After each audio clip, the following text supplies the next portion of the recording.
Modern infrastructure shapes your life, and it drives the economies of the world. Your transport systems, your bus, your commute, your water supply, the electricity that powers and heats your home, the communications that keep you in touch with friends and family. Your modern life relies on infrastructure. This lifestyle is energy hungry, and energy means carbon emissions. We all know about the harmful effects of increased levels of CO2 in the atmosphere.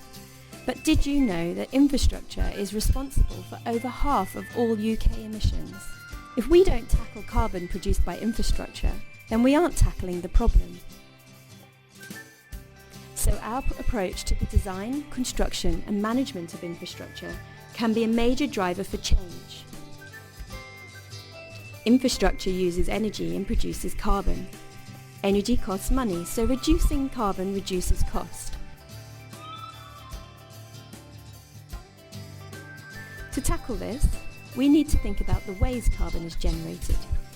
This can be split into three sources.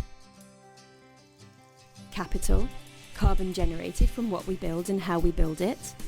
Operational, carbon generated from managing, maintaining and operating our infrastructure.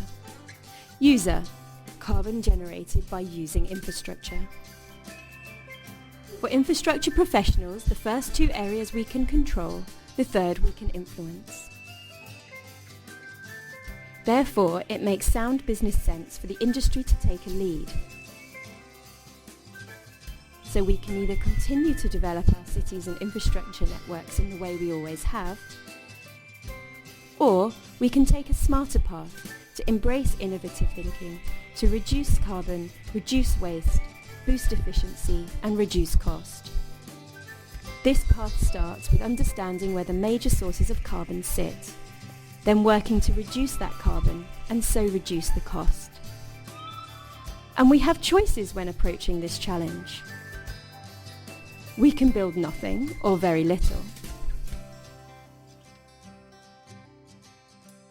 We can build less. Build smarter.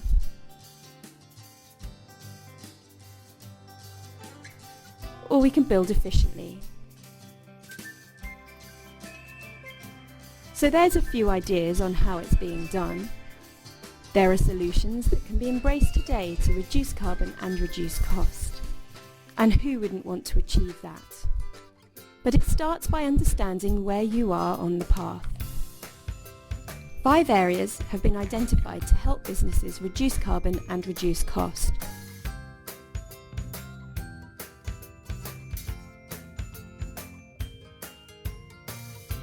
Effective leadership, communication and culture, commercial solutions to provide long-term incentives, metrics and governance, establishing what success looks like, innovation and standards. To change, we have to do things differently than before, and that requires bravery to try new ideas. Following these principles should help you understand where you are on the path to better designed, better constructed and better performing infrastructure. So where are you on this crucial path to reducing carbon and reducing cost? What we are building leaves a legacy for the future. We must continue to build infrastructure, but we can do it better. We can rethink the way we design, construct and operate assets.